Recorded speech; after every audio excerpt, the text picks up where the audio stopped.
Great. Bill, you're fired. Radio Free Innsmouth, episode 243. 어플로 주문하던가? That's right, it is October now. I suppose we should do something a little bit spookier than usual. You know, Boo! Haunted house! and all that. I mean, it's kind of tricky. Most of what I listen to is already pretty frightening because it's either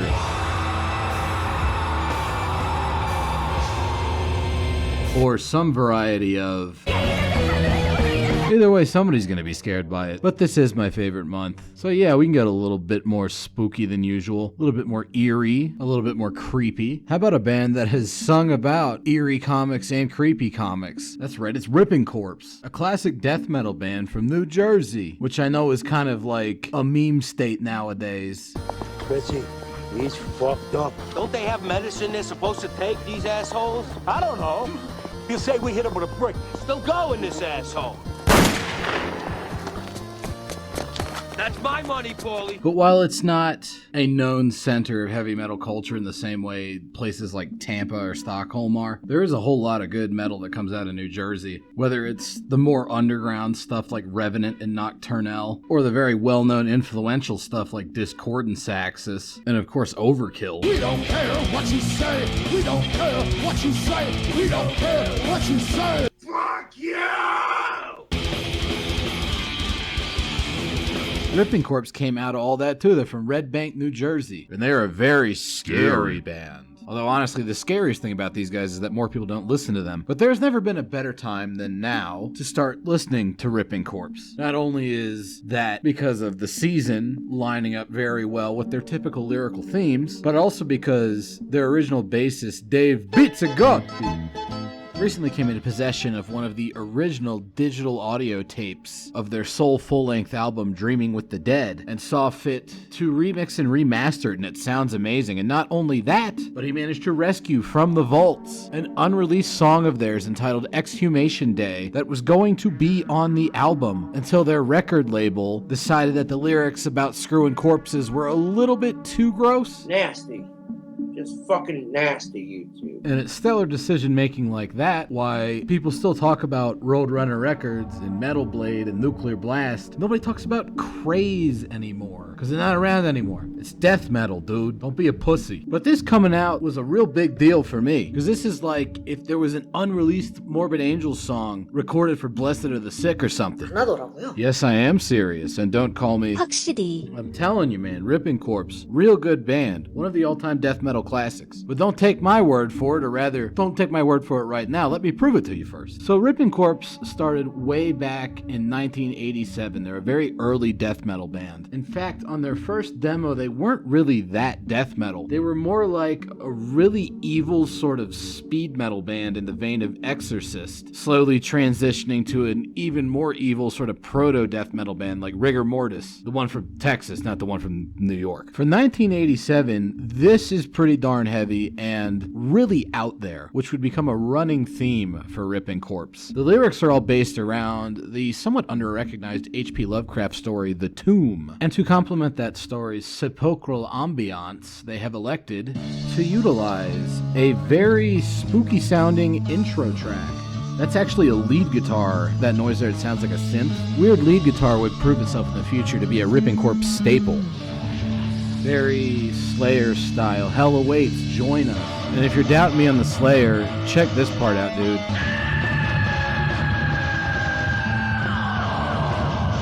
Yeah, buddy. Can't get much more Slayer than that.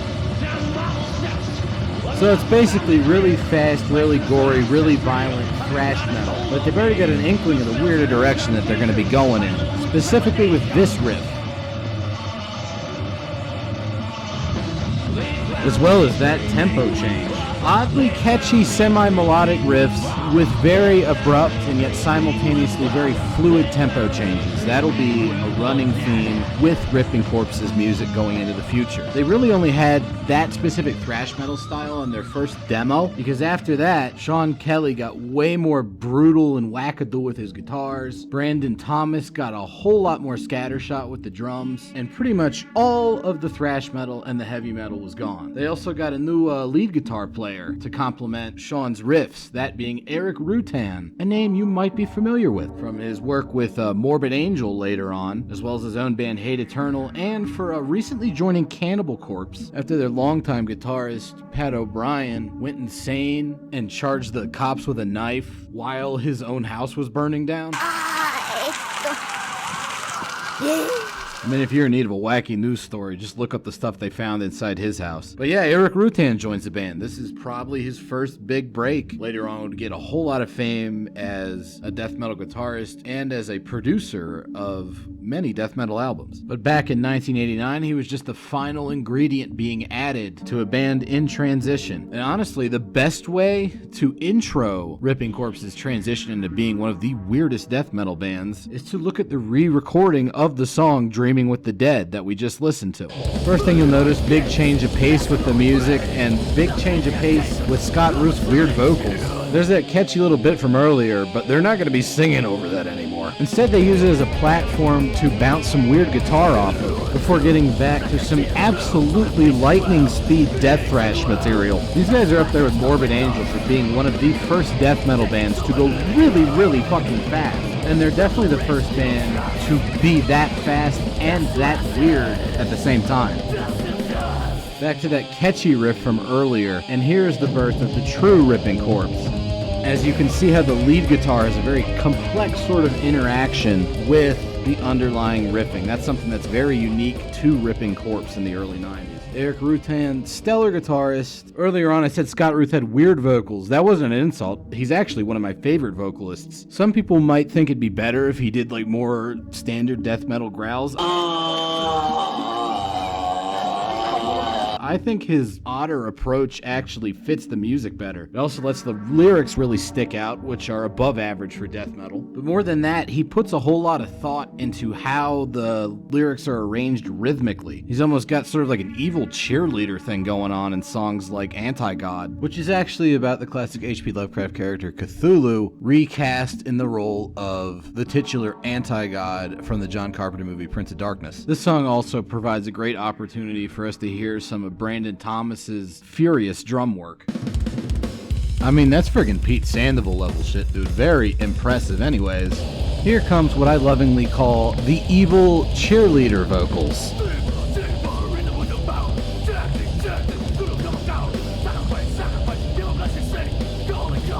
And of course he bounced it off the weird lead guitar fills. But that very detailed rhythmic vocal structuring is what immediately stuck out to me when I first heard this album in like 2007. Here comes the big slowdown, which also gives off another chance for Scott Ruth to show off his rhythmic vocal performance. So right here is the first iteration of this vocal line, but then when the right hand on the guitar speeds up, the song itself hasn't gotten faster, the guitarists are just picking faster, and to compensate for that, Scott Ruth also speeds up his rhythmic cadence. Really fast parts like this show off how ahead of their time they were. Remember, this was a year before the second Deicide album. Also, the vocals here are cool.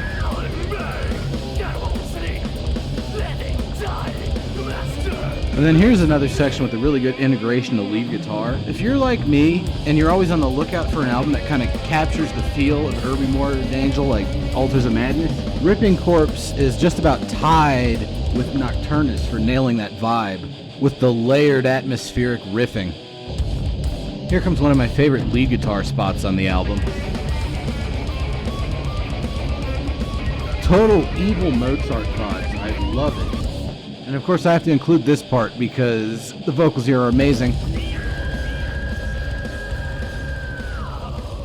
That was pretty gnarly. Also, apparently a lot of the backing vocals on this album were done by Tom Stevens from Nocturnal, another good early New Jersey death metal band. Overall, it's a very fast and brutal album, but there is quite a bit of tempo variation, as you've probably already puzzled out. Some of these songs even sort of take on an evil waltz-like characteristic, such as the song Through the Skin to the Soul, which of course is about Hellraiser. This song has an interesting wave-like structure, which will become apparent as we listen to samples from it. Right now, it's doing this 6/8 sort of evil waltz-like bouncing thing. Very fluid and seductive, fitting for the song's subject matter. Come with us, taste our pleasures. And here we go into a slight speed up, albeit they're still utilizing the same general rhythmic feel of that bouncing 6/8 sort of thing, incorporating that lead guitar. But then we get a proper speed up, still in the 6/8, but all of the bounce is gone. And then when they double time it goes into a 4/4 fast death metal section that really hits you hard after all of that waltzing stuff, which is about to make its return. With this sort of alternating between blasting drum rolls and melodic guitar lines. That's what I mean when the song sort of has like a wave structure to it. It's very in and out. You are hentai? My favorite moment of the album is probably the guitar layering on the final track, Seduction of the Innocent, which is the one that's about, eerie comics and Tales from the Crypt and all that. It starts out with this super technical guitar riff that gets repeated as a cycle. That being this guitar riff right here, which ends up sort of being a matrix for these other more fluid guitar lines to move through. It's a lot of really interesting layering going on here. I also really like the weird noise the guitar makes right around now. That is impressively morbid sounding. Sean Kelly is a demented genius on the guitar. Back into one final clean repetition of that guitar cycle before we get into some more of the very stop-start riffing. That's also an important part of the whole Ripping Corpse oeuvre.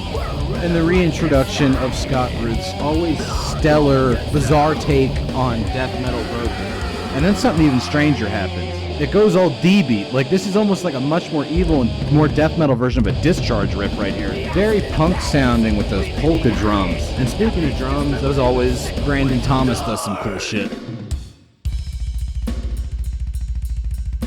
So that's basically Ripping Corpse. They got a few demos before the album, they got the album themselves, and then they got a couple demos and rehearsals that came out afterwards, and that's about it. But the Where Are They Now segment of this Ripping Corpse episode is also rather interesting. Probably the most well-known member of Ripping Corpse, even though he wasn't an original band member on their first demo, would be Eric Rutan, who of course started the band Hate Eternal after playing with Morbid Angel for a while. In fact, Hate Eternal takes its name from a Ripping Corpse demo song. I'm not the biggest Hate Eternal fan. I do really like their first album because at that point, Hate Eternal is a little bit more famous nowadays as being this like big Florida death metal band. It wasn't like that in the early years. Originally, they were sort of a East Coast death metal supergroup kind of thing, with songwriting being split between Eric Rutan and Doug Cerrito, another very important death metal guitarist that's probably most notable for being the reason why early Suffocation will always be 1,000 times better than anything they've done since coming back together in the early 2000s without Doug Cerrito. You should not have come back. The contrast between the two songwriting styles on Conquering the Throne is one of the big things that makes that album very interesting. Doug Cerrito's style is probably my favorite of the two. It's almost like a much more war metal take on the kind of material he was writing with Suffocation. Very fast, very technical, but also very thoroughly composed in the classic style of old Suffocation. 아니 원스 여러분들이 Why have we been talking about Suffocation so much on an episode about Ripping Corpse? Well, just go look at any old Suffocation promo. Half the guys are always wearing Ripping Corpse's shit. They were a major influence on that band. Eric Rutan's songs on Conquering the Throne are a little bit more Morbid Angel sounding, which makes sense because he had just gotten out of Morbid Angel.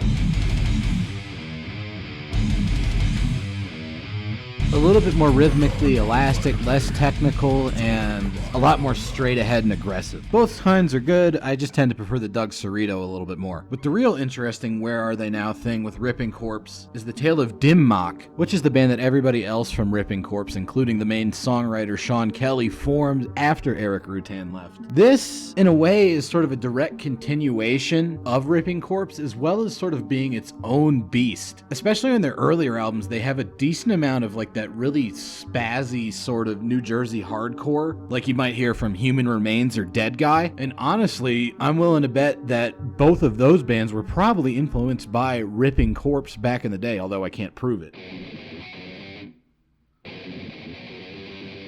On the first Dim Mak album, that same sort of elastic feel is retained from Ripping Corpse, just in more of an early metalcore context. And Scott Ruth's vocals are still recognizably the Ripping Corpse guy, just doing more of a hardcore thing. But I'd say this music still has all the wacky tempo shifts and transitions that Ripping Corpse fans crave. Brandon Thomas's odd rolling technical drumming is on full display. Here comes another interesting jump from a more rolling section into a straight-ahead blasting punky section. And to that they will add some even weirder material right about now.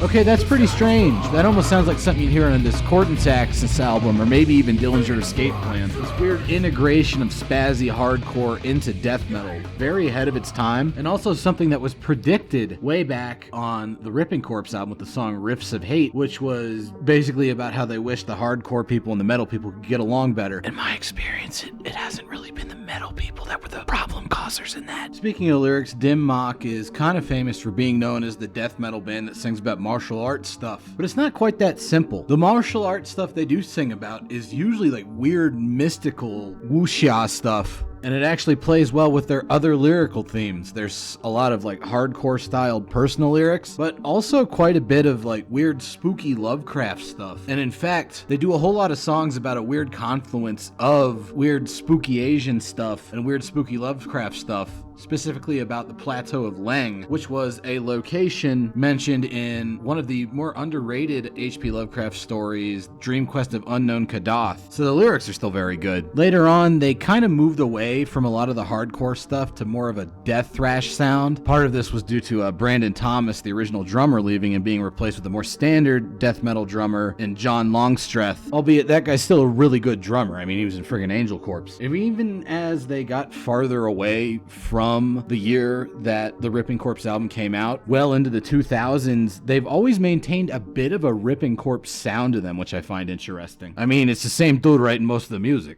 Like the song Knives of Ice starts out sounding very 2006 death metal with the blasting, but then watch what happens with the guitars here. I mean, that little transition section felt very Ripping Corpse to me. And speaking of Ripping Corpse, we still got those cool little lead guitar transition things all over the place. I'm going to be honest with you guys, I decided to do the Ripping Corpse episode this week because I didn't have a lot of time. First of all, I don't have time. And second, because honestly, I just don't have the time. And I wanted to cover a band that I wouldn't really need to do any research for since I already know a whole lot about Ripping Corpse. The main stuff that was new for me this week was a lot of the Dim Mak shit, because I hadn't really listened to these guys in like years and years, and I've been pleasantly surprised. Honestly, pretty fucking solid modern death metal band. And Ripping Corpse, of course, is an absolute titanic classic of the genre. If you're into death metal and you don't like it, I almost think we might be listening to death metal for very different reasons. But anyways, thanks for watching. Hopefully you liked that. Hopefully you learned something, and I'll see you next time. Say